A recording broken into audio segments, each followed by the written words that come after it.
श्री मंदिर ऐप पर आप सभी का स्वागत है। आज हम आपके लिए नाग पंचमी से जुड़ी हुई एक अन्य पौराणिक कथा लेकर आए हैं।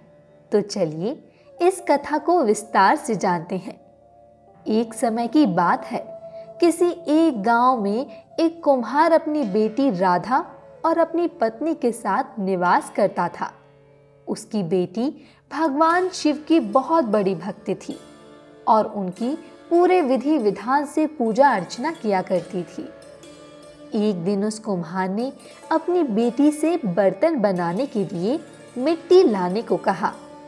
पिता के कहने पर राधा मिट्टी लाने के लिए जंगल में चली गई। वहां मिट्टी खोदते वक्त उसके सामने एक नाग आ गया। राधा नाग को देखकर घबरा गई और उसकी घबराहट को देखते हुए नाग देवता ने एक मनुष्य का रूप धारण कर लिया। नाग देवता राधा से बोले कि पिछले जन्म में तुम मेरी बहन थी। तुम्हें देखते ही मुझे सब याद आ गया है। अब मैं हमेशा तुम्हारे साथ रहूंगा और तुम्हारी रक्षा करूंगा। राधा यह सब सुनकर काफी खुश हो गई और अपने भाई से कुछ देर तक बात करने के बाद घर वापस चली गई। घर पहुंचकर राधा ने यह पूरा वृत्तांत अपने माता पिता को सुनाया।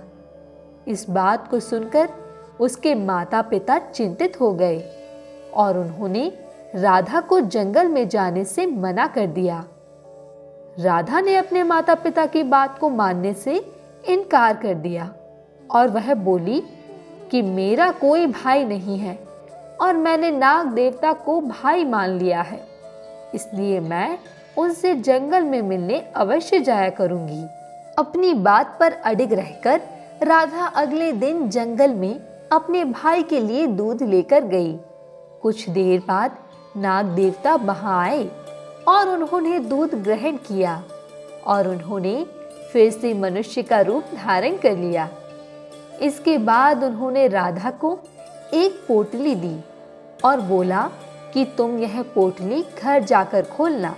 राधा वह पोटली लेकर घर चली गई और जब घर जाकर उसने वह पोटली खोलकर देखी तो उसमें सोने के सिक्के भरे हुए थे। अगले दिन राधा के माता पिता भी उस स्थान पर पहुंच गए जहां नाग देवता राधा से मिलने आते थे।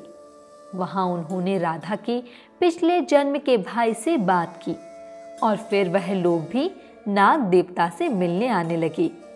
धीरे धीरे यह बात पूरे गांव में फैल गई और वहां के लोगों ने नाग के गांव में रहने पर आपत्ति जताई। उन्होंने कहा कि अगर नाग गांव में रहेगा तो पूरे गांव के लोगों पर खतरा बना रहेगा। गांव के लोगों ने इकट्ठे होकर राधा के पिता के पास पहुंचने का फैसला किया। वह लोग राधा के घर पहुंचकर बोले कि इस नाग को गांव से दूर भगा दो, क्योंकि यह अन्य लोगों के लिए खतरा बन सकता है। राधा और उसके परिवार ने उन लोगों को समझाने का काफी प्रयास किया कि वह नाग किसी को हानि नहीं पहुंचाएगा, लेकिन गांव के लोग नाग को भगाने की अपनी बात पर अड़े रहे। इसके बाद राधा और उसके माता पिता ने नाग से विनती की कि वह गांव छोड़कर चला जाए। इस पर नाग ने कहा कि आप लोग परेशान ना हो, मैं यहां से चला जाऊंगा। यह सुनकर राधा बोली कि भैया, अब हम दोनों कैसे मिल पाएंगे? नाग देवता ने इस प्रश्न के उत्तर में कहा कि मेरे यहाँ रहने से तो नहीं, लेकिन मेरे यहाँ से जाने से गांव पर जरूर विपदाएं आएंगी। अगर ऐसा हो तो नाग पंचमी पर इसी स्थान पर दूध रख देना और मन में मुझे याद करना, मैं तुम्हारे पास आ जाऊंगा। इतना कहकर वह नाग वहां से चला गया। कुछ दिनों के पश्चात सावन के महीने में हर जगह बारिश होने लगी और हरियाली छा गई, लेकिन गांव में बारिश की एक बूंद भी नहीं पड़ी और पूरा गांव सूखे की चपेट में आ गया। गांव वालों की फसलें बर्बाद होने लगीं और सभी लोग इससे परेशान हो गए। यह सब देखकर राधा ने गांव पर विपदा आने का कारण सबको बताया। तब गांव वालों को अपनी गलती का एहसास हुआ। राधा की बात मानते हुए गांव वालों ने मिलकर नाग पंचमी पर उस स्थान पर दूध का पात्र रख दिया जहां नाग देवता राधा से मिलने आया करते थे। सभी मिलकर वहां नाग देवता का इंतजार करने लगे। नाग के स्वागत के लिए पूरे गांव को भी सजाया गया। राधा ने अपने मन में नाग को याद किया और अपने वादे के अनुसार नाग देवता वहां प्रकट हो गए। सभी लोगों ने नाग देवता को प्रणाम किया और अपनी गलती के लिए क्षमा याचना भी की। राधा ने अपने भाई को दूध पिलाया और गांव में वापस आने का आग्रह किया।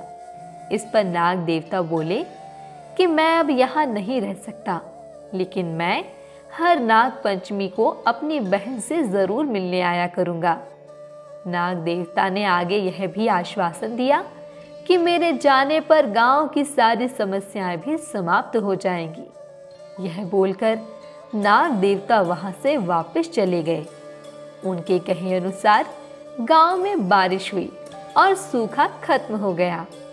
गांव में सुख समृद्धि लौट आई और लोग आराम से अपना जीवन व्यतीत करने लगे। इस प्रकार जो भी नाग पंचमी पर नाग देवता को स्मरण करते हुए उनकी पूजा अर्चना करता है, उस पर नाग देवता की कृपा सदा बनी रहती है।